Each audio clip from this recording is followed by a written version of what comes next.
Salut chers fidèles abonnés de la chaîne, cliquez pour gagner, j'espère que vous allez tous bien. Dans cette vidéo, nous allons parler du grand secret du gouvernement américain, de son gouvernement et de son gendarme des finances face aux échangeurs crypto. C'est une analyse importante si tu es un abonné de cette chaîne. Si tu rates cette vidéo, alors tu ne vas pas comprendre réellement ce que la SEC veut. Elle veut quelque chose. Et tu vas comprendre ça avec les preuves et les analyses dans cette vidéo. Nous allons aussi parler de l'adoption des crypto-monnaies et du Bitcoin qui ne cesse de nous surprendre. Oui, comme toujours, avant de commencer la vidéo, on va parler du prix du Bitcoin rapidement. Nous sommes en train de voir le Bitcoin qui a fait un saut de 25 000 à 26 500. Et les gens se posent la question, que se passe-t-il concrètement? Que pourrait-il arriver, les gars? Ce qui est en train d'arriver, c'est ce qui arrive. Mais c'est ce qui devait arriver. On dit les grands investisseurs comme BlackRock sont en train de demander les ETF. La pression pour commencer à faire le trading des ETF. Ils ne veulent plus se cacher en investissant dans les crypto-monnaies. Surtout dans le Bitcoin. Et nous sommes en train de voir clairement que ils ont demandé l'autorisation de la SEC. Et bon, vous savez, la SEC américaine, vous allez comprendre quelque chose au cours de cette vidéo. La SEC américaine est une SEC, c'est une institution qui est faite pour les riches et pour protéger les riches, pour que les riches soient encore plus riches. La SEC n'a pas été faite pour que toi ou moi, nous puissions nous enrichir. Non, ça a été fait pour un groupe de personnes, comme entre des gendarmes, des gardes du corps de certains riches, pour continuer d'augmenter leur patrimoine. Et la plupart de ces riches-là, comme je l'avais dit dans une vidéo précédente, pour ceux qui sont des fidèles abonnés, ces riches-là investissent dans des fonds d'investissement comme BlackRock. Donc, ils ne sont pas prêts à voir leur investissement s'effondrer. Ils arrivent trop tard dans un monde déjà trop vieux. Donc, pour cela, il faut une stratégie. Il faut utiliser les institutions qu'ils ont en leur pouvoir afin de faire quoi? Chuter le prix pour qu'eux, ils puissent sortir toujours bénéficiaires. Donc, nous sommes en train de voir le Bitcoin qui réagit parce que les institutionnels, les grands, en 2000, je crois que c'était en 2020-2021, en 2020, quelque chose comme cela, ça a commencé aussi comme cela. Le boulot a commencé comme cela. Avec ce genre d'informations, les institutionnels qui rentraient dans l'écosystème, déjà, ils étaient en train de sortir. Ils ont fait monter, ils étaient en train de sortir. Et nous, on pensait que c'était une montée éternelle. Les gars, c'est des stratégistes. C'est des stratégistes fins qui savent très bien ce qu'ils font. Donc, pensez-y. Quand vous voulez gagner, qui doit perdre? Quand ils veulent gagner, toi, tu dois perdre. Donc, c'est ça la question qui doit être posée. Mais on continue la vidéo lentement et sûrement. Comme vous le savez, et aujourd'hui, on nous dit ceci. L'équipe de Cliquez pour gagner nous dit ceci. Ces temps-ci, les coins sortent de n'importe quel coin. Quand on parle des coins, ici, c'est la crypto-monnaie. Ces temps-ci, les crypto-monnaies sortent de n'importe quel coin. C'est-à-dire que tout le monde se lève dans son coin pour créer son coin. En fait, c'est ce que nous sommes en train de voir. Et dans cela, l'investisseur cherche la pépite, cherche les coins dans lesquels il doit investir. Mais il ne cherche pas à comprendre dans quel coin est sorti ce coin dans lequel il va investir. Les gens investissent à l'aveuglette aujourd'hui. Les gens investissent sans comprendre, sans savoir. Parce qu'ils veulent investir. C'est pourquoi il dit, tout le monde est un investisseur, mais tout le monde n'est pas un bon investisseur. L'investissement, les gars, se fait de façon stratégique. L'investissement se fait de façon analysée. Les gens ne veulent pas comprendre. Les gens investissent dans n'importe quelle chose pour espérer le meilleur. Or, ils vont voir le pire devant eux. Donc, pour sortir de cela, comment investir, comment tirer son épingle du jeu, notre équipe a disponibilisé un cours qui est actuellement à 80 $, mais qui va partir à 100 $. Juste le premier lien en dessous de la vidéo, ce lien vous aidera à mieux comprendre. Alors, on continue. Avant d'attaquer la SEC, attaquons d'abord les organes de d'autres pays. Nous sommes en train de voir dans cet article que la Banque du Brésil présente le Bitcoin dans un événement d'innovation, dans un événement qui a été organisé par le ministère de l'Innovation. Vous savez, il y a quelque chose que les gens ne comprennent pas. Le ministère de l'Innovation a invité la Banque centrale afin de parler de ces innovations. Et eux, ils sont venus, ils ont juste fait tapage sur le Bitcoin. Ils ont parlé du Bitcoin jusqu'à ce que Satoshi Nakamoto, même il voulait se réveiller. S'il était mort, bien sûr. Donc, pour dire simplement qu'au fait, c'est ce genre de choses qui traînent l'adoption, qui entraînent l'adoption dans notre écosystème. Ces genre d'événements. C'est pourquoi, en Afrique, nous ferons aussi un événement au Bénin, cette année, du 15 au 16, à Cotonou, pour ceux qui sont au Bénin. Et si tu as déjà fait ta préinscription, mon frère, ma soeur, va solder pour avoir ton ticket d'entrée. 2 jours d'événements où on va parler de la sécurité de la crypto-monnaie. Ce genre d'événements, c'est des événements à ne pas rater. À ne pas rater. Cet événement a été fait juste pour un groupe fermé. Si c'était public, j'allais aller pour écouter ce que la Banque centrale du Brésil dit en ce sens-là. Mais c'est souvent des événements fermés entre eux pour se former, afin de pouvoir adopter cet écosystème de la crypto-monnaie et de la blockchain. Les gars, cette information est très importante, sérieux. Je dis très important en quelque sorte, au sens où, vous voyez, c'est ce qu'on appelle une communauté. Est-ce que vous qui êtes ici sur ces chaînes-là, tout le monde d'abord s'est abonné? La première question, tout le monde ici a cliqué sur All à recevoir toutes les notifications de l'abonnement de ces chaînes YouTube. Si tu l'as fait, alors merci et donne d'abord un j'aime, une pause dans la vidéo et donne un j'aime à cette vidéo. Merci de l'avoir fait. Pourquoi je dis cela? Vous voyez, c'est ce qu'on appelle une communauté. Une communauté. Il y a un détective qu'on appelle Zach ISBT qui, voilà, un détective anonyme, qui fait des recherches sur l'écosystème des crypto-monnaies pour dénoncer des arnaques, pour prévenir. Et il y a eu il a dénoncé quelque chose, il a reçu un procès. Quand il a reçu un procès, il dit que lui n'a pas, les gens qui sont en procès avec lui ont mis beaucoup d'argent, sûrement plus de $1 million, mais lui n'a pas les $1 million là. Et il demande à sa communauté, les gars, est-ce que vous pouvez m'aider? Parce que je fais un travail pour nous tous. Et en moins de 24 heures, moi, il fait cette vidéo. Le gars a eu $617 000 de dons. Les gens donnent de tout horizon. Les Ethereum, il a déjà eu presque 171 Ethereum, des stablecoins. Les gars, c'est ça qu'on appelle une communauté. À chaque minute, les dons arrivent. À chaque minute, pour prouver le travail, l'efficacité, c'est ce qu'on appelle la reconnaissance. Toi qui regardes ces chaînes-là, si un jour, il arrivait, le pire, on te demande de faire un don, je suis sûr que tu ne pourras même pas le faire. Même si tu as envie de le faire. Il y a certains qui le feront. Parce qu'ils voient le travail. Les gens pensent qu'en faisant 2 ou 3 vidéos sur YouTube, j'ai montré les preuves que notre équipe dépense sur YouTube plus de 200 à 300, entre 200 et $500 par mois. Pour gagner combien de YouTube? $100. On ne gagne rien dans YouTube ici. Il faut comprendre ça. Les gens disent non, tu gagnes des vues. Les vues ne font rien. $100 et comparé entre 200 et $500 sur les investissements sur AdSense qu'on fait sur YouTube chaque mois. Les gars, ça ne donne rien. Donc, c'est ça. Ça motive ce détecteur-là. Il a franchement senti que la communauté crypto est avec lui. La communauté, sa communauté, parce que c'est sa communauté.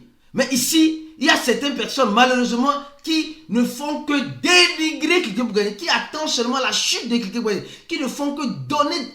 Les gars, apprenez à être reconnaissant. Si un jour cette chaîne quelqu'un pour gagner, vous a été une fois utile. Sinon, vous allez cogner des pierres sur vos chemins.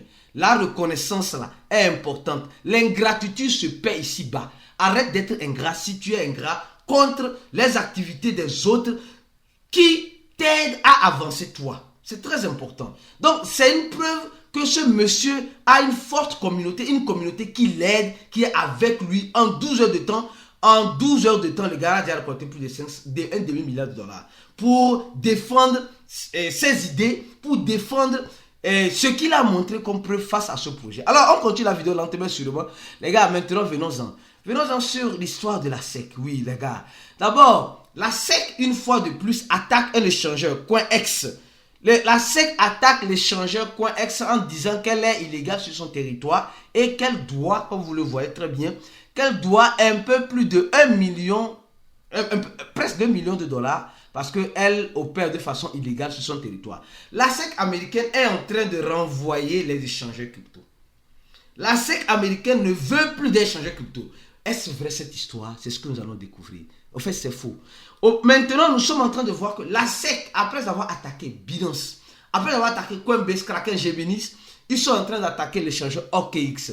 Or, l'échangeur OKX, comme nous savons, a une monnaie. Oui, l'échangeur OKX a sa crypto-monnaie qu'on appelle OKB, je crois bien. Je crois bien. Voilà, OKB, je crois bien. Oui, OKX, ils sont en train d'attaquer OKX.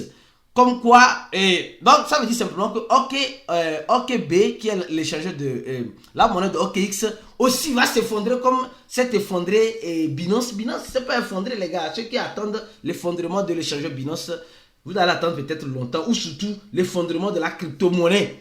De la crypto-monnaie de Binance sur le BN, vous allez attendre longtemps malheureusement parce que Binance n'est pas ce genre d'institut qui se tait sur certaines choses. Ils vont réagir et ils sont en train de réagir. Vous allez comprendre une fois dans cette vidéo si vous restez jusqu'à la fin. Alors donc, nous sommes en train de voir clairement qu'il y a quoi? Il y a l'échangeur OKX aussi qui va rentrer dans les viseurs, oui, dans les viseurs du gouvernement américain, surtout de la SEC. Mais pourquoi la SEC fait tout ce tapage-là? Vous êtes en train de voir que les échangeurs sont en train de quitter les États-Unis. Ceux qui n'arrivent pas quittent. Ceux qui veulent défendre négocient. Et nous sommes en train de voir, au même moment, on nous dit que Binance et la SEC, Binance US et la SEC américaine sont rentrés dans un accord. Cet accord dit quoi? Elle dit simplement que Binance ne doit pas et ne peut pas donner la gestion de ces fonds Binance US à Binance Global, et c'est juste les acteurs de Binance US qui auront accès aux fonds de Binance UX,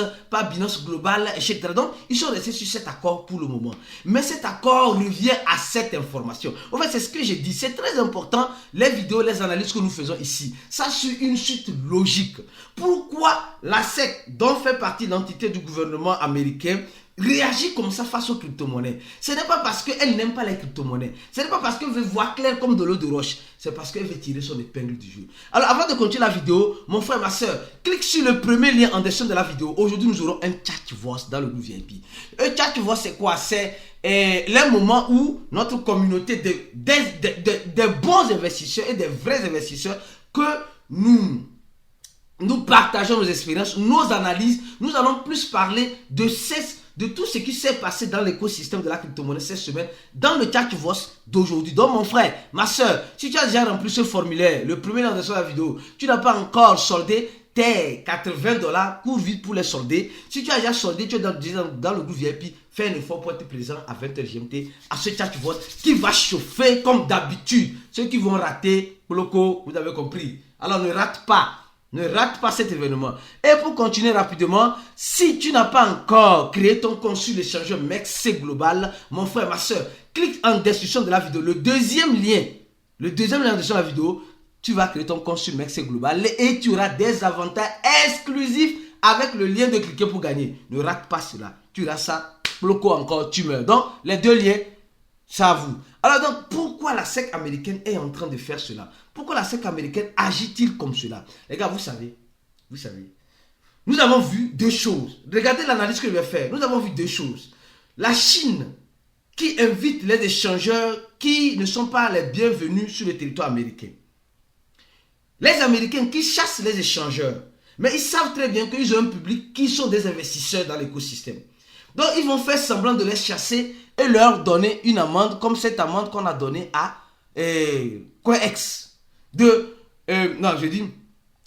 CoinEx à CoinEx. Cette amende de plus de 1 million 700 000 $. 1 million, plus de... Arrondissons ça à 2 millions. Donc, si CoinEx veut payer ça, la SEC américaine ou le gouvernement, tu sais, bon, comme tu veux payer là, il faut payer en Bitcoin. Il faut payer ton amende en Bitcoin. Envoie ton amende en Bitcoin. Et le duel qu'il y a eu avec le Binance, la SEC voulait prendre les fonds de Binance. Pourquoi elle va prendre les fonds de Binance? Elle va faire quoi avec ces fonds-là? Elle va augmenter son stock. En fait, tout revient à ça.